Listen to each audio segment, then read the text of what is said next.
Hi, so this is Courtney, and today I don't know why I do this. I'm following a couple of Facebook yoga groups, and in general, people are really crappy, and I don't see that with my yoga students. So I don't know where it comes from, but there's this big discussion always going on about teaching at other studios and all of that. And I've written on it extensively. And so instead of me lecturing about or talking about how to do that, how to work in the yoga world ethically, which if you go back and look at my blog, Floating Lotus Yoga Blogspot, Balance Yoga and Wellness, if you read my book, The Mud and the Lotus, you're going to see all kinds of information on how to have a career and do it ethically and think about the people you're working for and how that might impact you and the other person.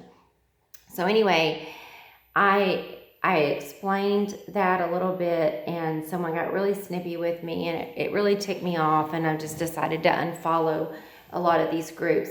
But I want to tell you a little bit about my career. So people just assume that I've just had this amazing career, and I just, 20 years later, I'm a yoga therapist, I make all this money. The truth is, I had to teach. When I first started teaching, I was working in a daycare. My degree is early childhood development. I was working in a daycare teaching 1 or 2 classes a week. I eventually got out of working in the daycare situation and was teaching yoga 3 to maybe 5 times a week.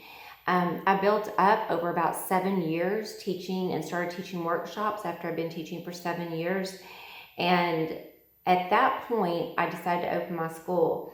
I made anywhere from $800 to $1,500 a month teaching yoga classes, teaching private lessons, and teaching workshops. I pretty much only made about $1,500 max ever teaching yoga. That was working for a college, teaching 4 classes a week, and in a health club 3 classes a week, and I had a weekly private client. So I was working pretty hard teaching in order to survive. And I did have a husband. I could not have done that without having another source of income. We couldn't have lived on $13,000, $14,000 a year. At one point, I actually went to work in a health food store and was teaching yoga to help us get out of debt. So I had to work another job. Most yoga teachers I know have to work a regular job and teach yoga. There aren't very many people out there making a living, a comfortable living teaching yoga. I know, I coach these people. I've coached them for years. I've trained 200 people. I've been in this business 20 years. I know what I'm talking about. When Yoga Alliance came to our state to try to fight regulation, so what'll happen in these states is the Board of Education will go in and try to say that we are a vocational school because we are training people to make a living. The Yoga Alliance argument is you can't make a living teaching yoga, and that therefore vocational schools should not be regulated. Because what would happen is schools would shut down if regulation happened, and then Yoga Alliance wouldn't be getting their dues.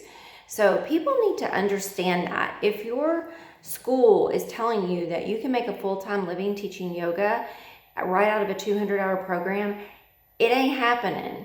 It's not happening.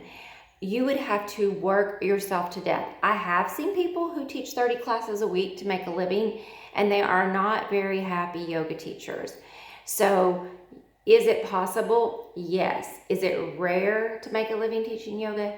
Yes. So in my case, I am about 17, 18 years in steady teaching. Before that, I did some volunteer work, but as a professional trained yoga teacher, I have every certification that you can think of through Yoga Alliance and IYT, all of the ones that are with the credentialed agencies. And I still only make about what a school teacher with a master's degree would make. So we're talking $30,000 to $50,000 a year. And I work an average of 26 to 28 days a month. And I bust my behind as a yoga therapist. It took me forever to get to this point, steadily working. I'm a published author. I do coaching. I taught classes. I do yoga therapy. I work in a cardiac clinic. I'm all over the place. And quite frankly, I'm exhausted. And I've nearly been in this 20 years. I'm ready to cut way back. I have gotten remarried, and I'm giving up my yoga school in a year and a half from now after I do this next training, not because I don't love it, not because I don't love my teachers, but because I finally don't have to bust my butt and work 7 days a week in order to make ends meet. So for those of you who are out there saying, well, in order to make ends meet, I have to work at every yoga studio in town teaching a class. No, you don't. No, you don't. 17% of yoga teachers work in yoga studios.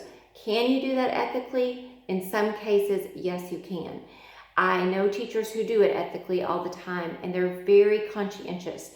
They talk to the owners. They don't do things that are conflicting. They may teach a yin at one studio and go over and teach a prenatal at another studio that has that clientele. You have to think about how you're impacting the studios you work for. And if you think it's not, you're wrong. And if you think it doesn't bother the studio owner, you're wrong. I work in cardiac care. I'm a contractor. If I go and work in another cardiac clinic, I can guarantee you I would probably lose my job where I work now. I don't have that in my contract, but I cannot reasonably go to the competing hospital from where I work and teach and do what I do.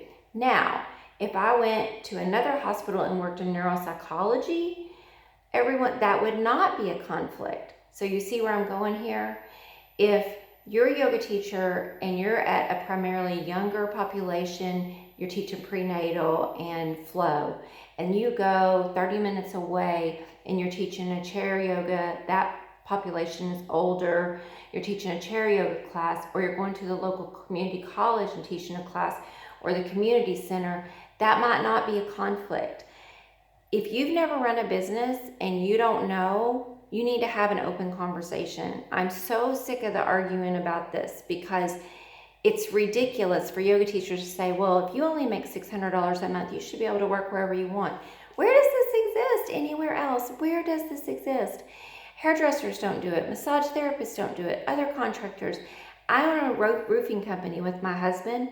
We have multiple contractors who work for other contractors, but they know that there are certain rules and guidelines that they have to follow. If they're on a job for us and they promote another contractor, they are gone. We are not going to use them. If they are working for us and they promote themselves for a job, when someone says, hey, this Robinson Roofing Service, can you take this? They're